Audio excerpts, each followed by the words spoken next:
Wait minute ప్రోగ్రామ్ని వీక్షించడానికి ఆన్లైన్కి వచ్చినటువంటి మీకు ప్రభు పేరిట శుభములు కలుగును గాక. Your God's letters are you. నువ్వు దేవుని పత్రికలు, అవునా?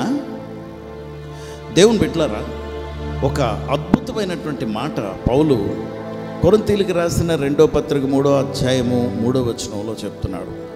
ఏమంటాడంటే, సంఘాన్ని ఉద్దేశించి మీరు ఎవరు? మీరు దేవుని పత్రికలు. Your God's letters or God's epistles. Okay, దేవుని పత్రికలు. దేవుని పత్రికలుగా దేంతో రాయబడ్డారు, దేని మీద రాయబడ్డారు అంటే, నాట్ విత్ ఇంక్తో కాదు, కానీ దేవుని ఆత్మచేత రాయబడినటువంటి పత్రికలు మీరు. హల్లెలూయా! ఎంత గొప్ప మాట అండి. ఇంకుతో కాదు, దేవుని ఆత్మతో మిమ్మల్ని ఉత్తరంగా రాశారట. ఎవరికి రాశారు అన్న విషయం తర్వాత అవుతాం, కానీ మీరు పత్రికలు మొట్టమొదటి విషయం, అది నమ్మండి.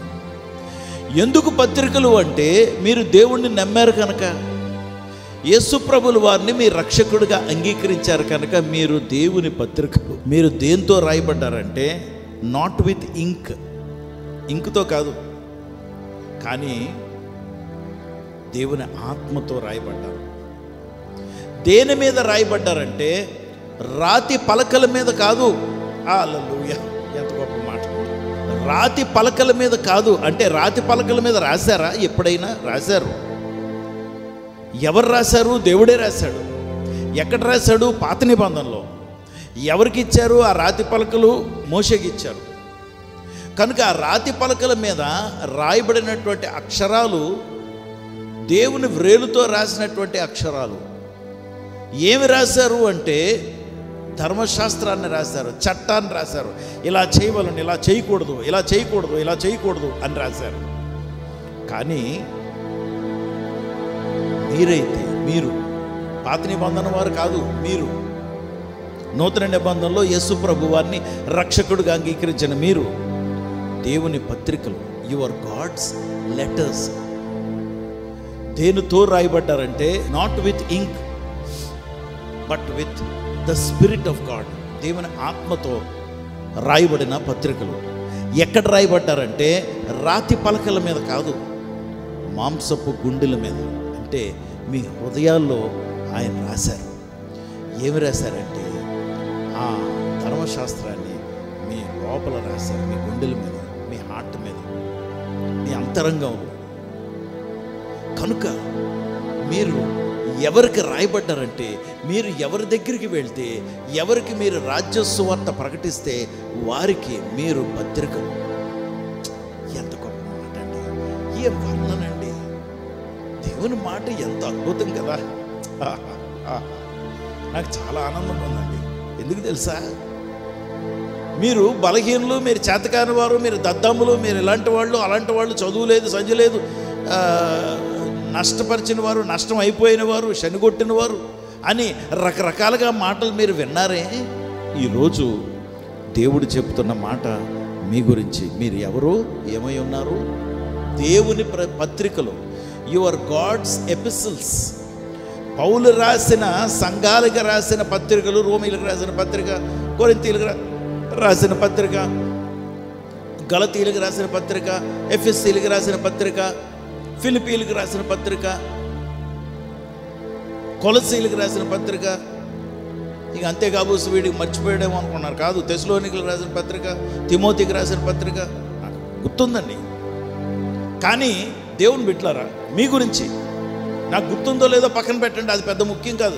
నాకు గుర్తు లేకపోతే నేను చావట్ను అనుకోండి, ఏం పర్వాలేదు. కానీ మీ గురించి చెప్తున్నారు ఆయన, మీరు పత్రికలు. హల్లెలూయా! ఎంత గొప్ప మాట. ఎవరు రాశారు అంటే, రచయిత ఎవరంటే దేవుడే. ఆయన ఆత్మతో మీ హృదయాల్లో రాయించారు. దేవునికి మహిమ కలుగును గాక. కాబట్టి మీరు ఎలా ఉండాలంటే, దేవుని పత్రికలుగా, ఆయన మాటలు మోసుకు వెళ్ళే పత్రికలు మీరు కనుక, మీరు పరిశుద్ధంగా జీవించడం మొదలు పెట్టాలి. Think good about your self. నీ గురించి నువ్వు మంచిగా ఆలోచించు. జబ్బు ఆలోచనలు వద్దు. నువ్వు బ్రతకవలసింది దేవుని వాక్యమును బట్టి, దేవుని ఆత్మను బట్టి, దేవుని ఘనపరుస్తూ.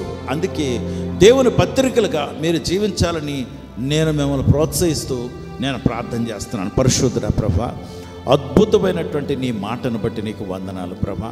ఎంత గొప్ప దేవుడివి, ఎంత మంచి దేవుడివి ప్రభా. నీ బిడ్డలైతే పత్రికలు ప్రభా నేను ఒప్పుకుంటాను. ఏ క్వశ్చన్ కూడా, ఏ విషయంలో కూడా నేను పత్రికగా ఉండటానికి అర్హత లేనివాడిని ప్రభా. నా కాగితాలన్నీ కూడా పిచ్చి గీతలు గీసుకునే జీవితాన్ని చెడు చేసుకున్నాను. కానీ నువ్వు అంతా శుద్ధి చేసి నన్ను నూతనపరిచి పత్రికగా తయారు చేసుకున్నావా ప్రభా. నీ చేతు వ్రేలుతో పరిశుద్ధాత్ముడు అనే ఇంకులో ముంచి నా హృదయంలో ప్రభా నీ మాటలు రాసావా ప్రభా. జీవొప్ప మాటలు నన్ను బ్రతికించడమే కాదు, నాలో రాయబడినటువంటి మాటలు నేను పలికితే ఇతరులకు కూడా జీవం వచ్చేవిగా నన్ను పత్రికగా వాడుకుంటున్నావా. నీ బిడ్డలను కూడా అదే రీతిలో వాడుకొనమని, నీ నామానికి మహిమ తెచ్చుకోమని మా ప్రభు రక్షకుడు యేసుక్రీస్తు వారి నామములో ప్రార్థించి వేడుకొంచున్నాం తండ్రి. ఆమేన్.